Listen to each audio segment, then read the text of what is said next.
Ya, Assalamualaikum warahmatullahi wabarakatuh. Selamat pagi teman-teman. Kami dari kelompok proses bisnis PT KAI akan mempresentasi proses-proses bisnis yang ada di PT KAI. Sebelumnya, perkenalkan nama saya Amelia Prasenja Putri dengan 3 digit yang terakhir 05. Perkenalkan, nama saya Nika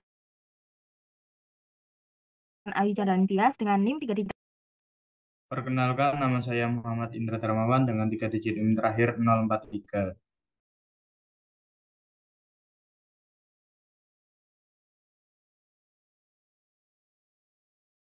Perkenalkan nama saya Aisyah Librianto dengan 3 digit NIM terakhir 058. Perkenalkan, nama saya Almira Ilham Binting dengan 3 digit NIM terakhir 659. Perkenalkan nama saya Clara Monica Juni Aisyah dengan 3 digit NIM terakhir 065. Perkenalkan nama saya Amanda Dwika Aprilia dengan 3 digit NIM terakhir 067.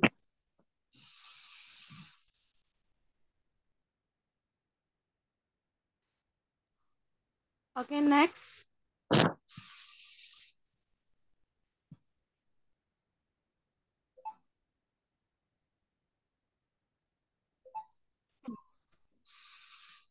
Next.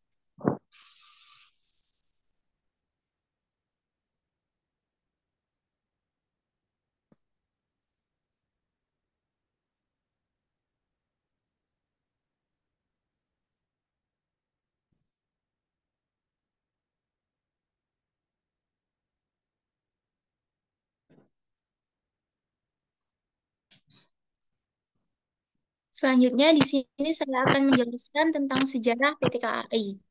Perusahaan Kereta Api Indonesia atau PT KAI didirikan pada tahun 1945 setelah kemerdekaan Indonesia. Awalnya dikenal sebagai Jawatan Kereta Api Republik Indonesia atau DKARI. Sebelumnya akhirnya berganti nama menjadi PT KAI. PT KAI memiliki sejarah panjang yang mencakup berbagai era perkeretaapian di Indonesia. Next.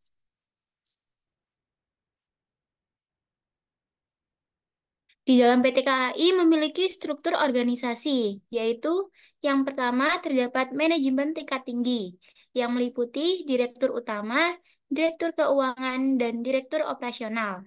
Yang kedua terdapat manajemen menengah, yang terdiri dari manajer mall atau manajer operation and logistik, dan manajer daop atau daerah operasi yang mengelola operasional di berbagai daerah. Yang ketiga ada staf dan pekerja lapangan yang meliputi petugas stasiun, masinis, dan petugas perawatan rel. Next.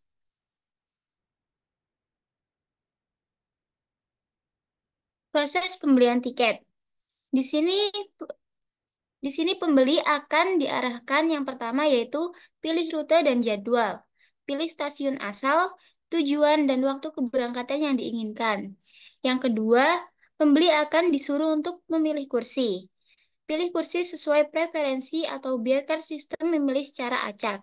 Yang ketiga, pembayaran. Pembeli disuruh untuk melakukan pembayaran melalui berbagai metode yang tersedia seperti transfer bank, kartu kredit, atau layanan pembayaran digital. Next. Selanjutnya ada proses check-in. Yang pertama yaitu validasi tiket. Pembeli disuruh untuk menunjukkan tiket dan identitas kepada petugas untuk divalidasi sebelum masuk ke peron. Yang kedua, pemeriksaan bagasi. Bawa bagasi ke meja, pemeriksaan untuk kelancaran proses keamanan. Yang ketiga, ada pemeriksaan keberangkatan. Memasuki area tunggu dan pastikan datang tepat waktu untuk proses pemeriksaan keberangkatan. Selanjutnya akan dilanjutkan oleh rekan saya.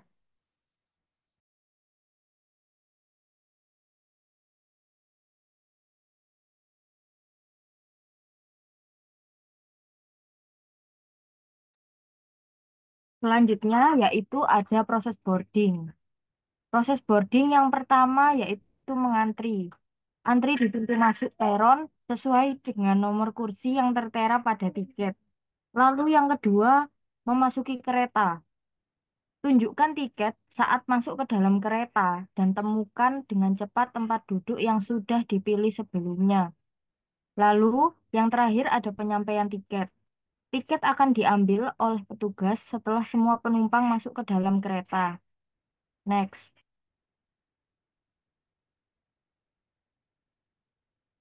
Proses perjalanan kereta. Pada saat perjalanan kereta, kita bisa menikmati kenyamanan di dalam kereta tersebut. Nikmati perjalanan dengan fasilitas yang disediakan seperti AC, toilet, tempat duduk yang nyaman, dan fasilitas hiburan. Selain itu, kita juga bisa menikmati pemandangan. Nikmati pemandangan yang beragam sepanjang perjalanan, mulai dari kota hingga pedesaan. Lalu, ada kelancaran perjalanan. Rasakan ketepatan waktu dan fleksibilitas selama perjalanan dengan kereta api Indonesia.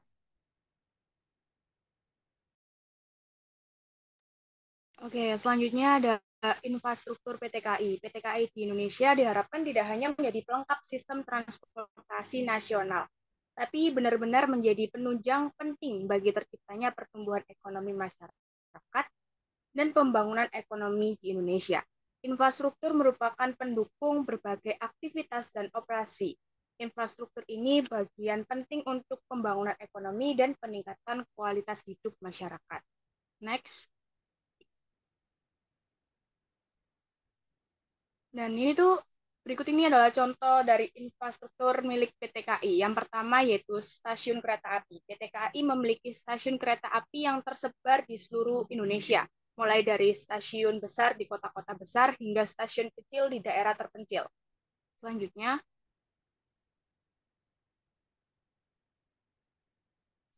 ada jalur kereta api atau sering dikenal dengan sebutan rel.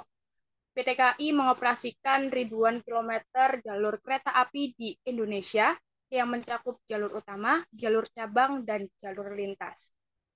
Yang ketiga ada tunel dan jembatan. Infrastruktur ini penting untuk mengatasi rintangan alami seperti perbukitan atau sungai. Lalu yang keempat ada depo dan bengkel. PT KAI memiliki depo dan bengkel di berbagai lokasi untuk perawatan, perbaikan, dan pemeliharaan armada kereta api mereka.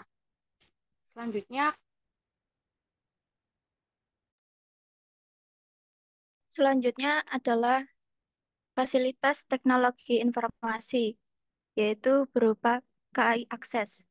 Di KAI Akses ini ada sistem pemesanan tiket online, informasi perjalanan real-time, dan sistem manajemen armada. Lalu yang kedua adalah gudang dan fasilitas logistik, yaitu PT Kereta Api Logistik. PT KAI juga memiliki fasilitas gudang dan logistik untuk menyimpan dan mendistribusikan barang. Lalu yang ketiga, fasilitas pelayanan pelanggan. Ini termasuk ruang tunggu, area parkir, layanan tiket, dan fasilitas lainnya di stasiun kereta api. Lalu selanjutnya adalah KAI Akses. KAI Akses adalah aplikasi resmi dari PT Kereta Api Indonesia yang digunakan oleh masyarakat untuk memesan tiket kereta api, merencanakan perjalanan wisata, melakukan pemesanan hotel, melacak lokasi kereta, dan berbagai layanan lainnya. Kegunaan KAI adalah untuk memberikan kemudahan dan kenyamanan kepada pelanggan KAI dalam mengakses layanan digital untuk mendukung kebutuhan perjalanan mereka.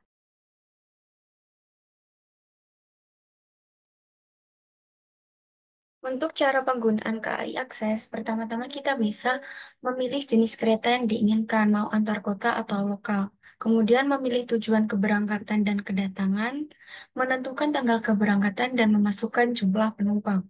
Jika sudah, kita langsung mencari tiket dan memilih kereta yang sesuai keinginan. Lalu mengisi data penumpang dengan benar dan memilih kursi. Selanjutnya, setelah kita sudah memastikan data sudah benar, kita bisa melakukan pembayaran dengan metode pembayaran melewati KAI Pay maupun e-wallet, kartu kredit maupun debit, dan QRIS. Kemudian, boarding pass bisa dicetak Hamin 2 jam sebelum keberangkatan, yang digunakan untuk proses check-in di stasiun.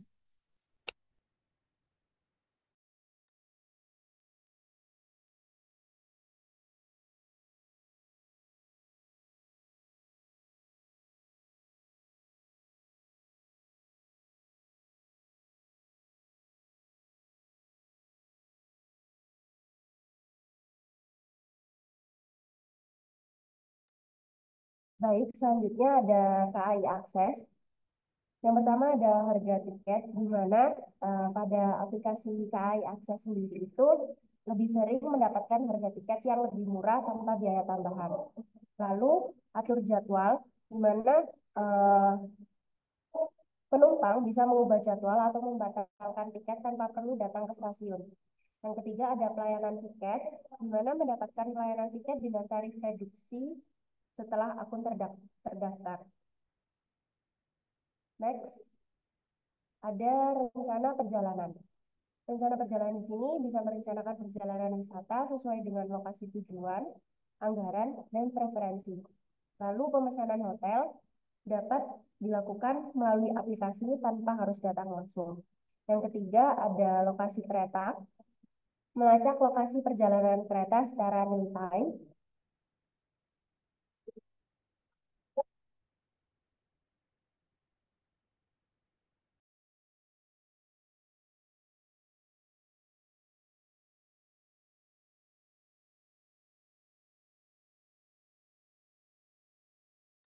Lalu ada proses penanganan keluhan pelanggan. Yang pertama yaitu pelayanan pelanggan, di mana tim customer service siap membantu menangani keluhan dan memberikan solusi terbaik. Lalu resolusi yang cepat, di mana keluhan ditindaklanjuti dengan cepat untuk memastikan pengalaman pelanggan yang memuaskan, dan terdapat umpan balik, di mana penerimaan umpan balik sangat dihargai untuk terus meningkatkan layanan dari KAI Akses sendiri.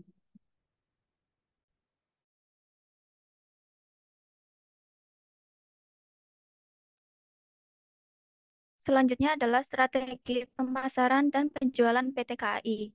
Strategi pemasaran dan penjualan perusahaan KAI adalah untuk meningkatkan pendapatan melalui layanan konsumen, mengubah citra perusahaan menjadi lebih modern dan ramah, serta melakukan kerjasama dengan mitra strategis. Berikut adalah beberapa langkah yang dilakukan oleh PT KAI dalam menerapkan strateginya. Strategi pemasaran dan penjualan. Yang pertama dengan promosi. Memanfaatkan media sosial, kampanye iklan, dan media massa untuk menyampaikan informasi pelayanan dan kemudahan pemesanan tiket melalui berbagai kanal seperti KAI Akses, call center 121, website, brosur, Indomart, dan kantor pos. Kemudian, yang kedua adalah diskon. Mengadakan penawaran promosi dan diskon menarik yang ditujukan untuk menarik perhatian calon penumpang dan mendorong mereka untuk memilih KAI sebagai pilihan transportasi. Kemudian yang ketiga, peningkatan kualitas. Meningkatkan kualitas pelayanan dengan memberikan fasilitas dan kenyamanan yang memadai, seperti e-boarding pass, informasi perjalanan, live tracking, rail point, dan layanan last mile.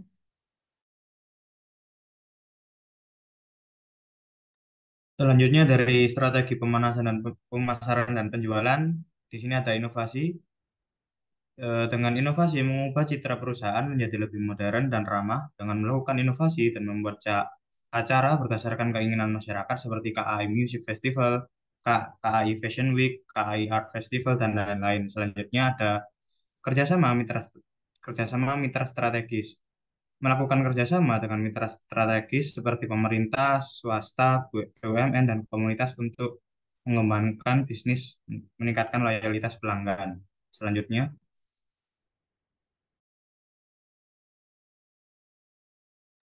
Baik, tabel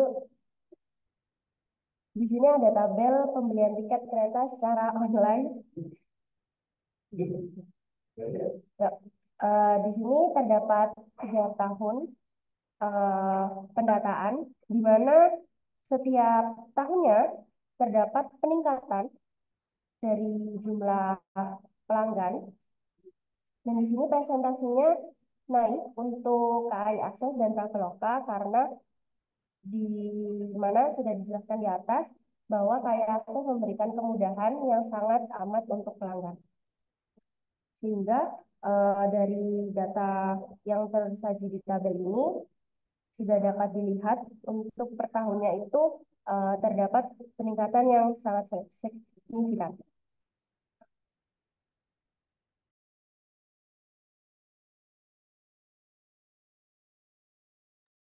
selanjutnya data pembelian tiket kereta secara online.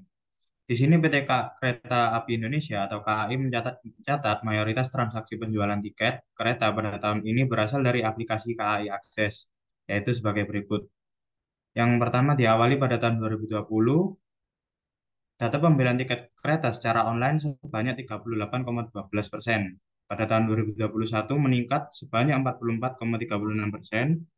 Pada 2022 meningkat lagi secara signifikan sebanyak 52,16% dan pada 2023 meningkat sebanyak 61,56%. Selanjutnya, data pembelian tiket secara online adalah Presiden Direktur PT KAI Indonesia, Titik Hartantyo, mengatakan mayoritas pengguna aplikasi KAI Akses ialah generasi milenial dan generasi Z. Lebih dari 80% pengguna kami adalah milenial dan Gen Z, katanya dalam acara Marketeers Tech for Business 2023 di Jakarta, Selasa. Sebanyak 40,50% pengguna adalah milenial yang memiliki ciri percaya diri, berorientasi pada kesuksesan, toleran, kompetitif, dan haus akan perhatian. Sementara itu, 40,26% pengguna yang merupakan Gen Z memiliki ciri menghargai keragaman, menginginkan perubahan sosial, suka berbagi, dan berorientasi pada tujuan. Selanjutnya akan dilanjutkan oleh teman saya.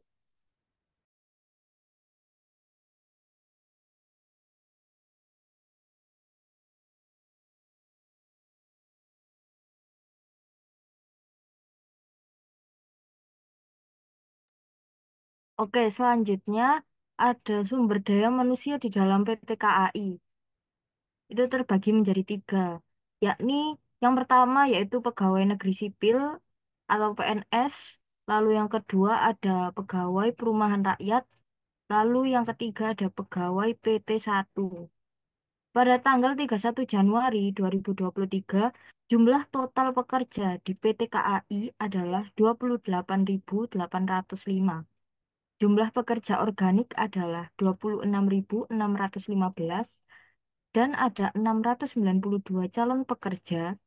Ada juga pekerja yang diperbantukan di instansi lain dan pekerja dengan kontrak kerja waktu tertentu. PT KAI juga memiliki pekerja berdasarkan lokasi dan usia.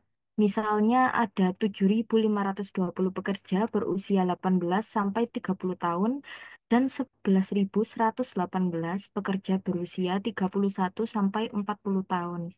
Next.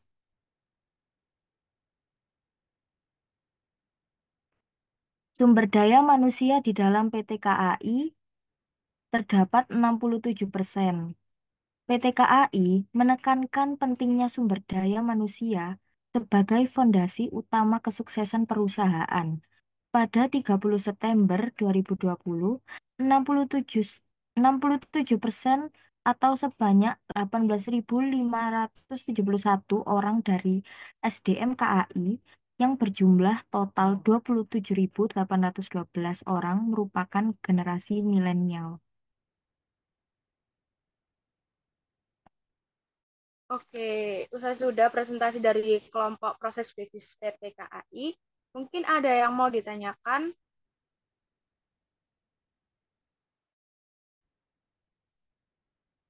Oke, silakan buat Auliananda. Ya, ya gini. Jadi kan di PT KAI kan ada proses pembelian tiket di mana proses itu ada prosedur tersendiri. Nah, di sini saya mau tanya, apakah pembatalan tiket yang sudah dipesan bisa dibatalkan sebelum H-1 keberangkatan dan apakah uangnya bisa di-refund?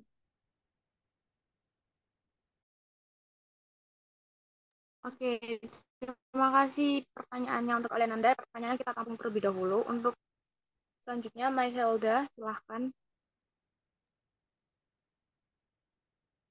Baik, terima kasih atas kesempatan yang diberikan. Perkenalkan, nama saya Masoda Fadil Salma. Di sini saya akan tanya bagaimana kontribusi PT KAI di Indonesia dalam mendukung pertumbuhan ekonomi masyarakat, serta pembangunan ekonomi di Indonesia. Nah, makasih untuk Mas Helda, pertanyaannya kita tampung dulu.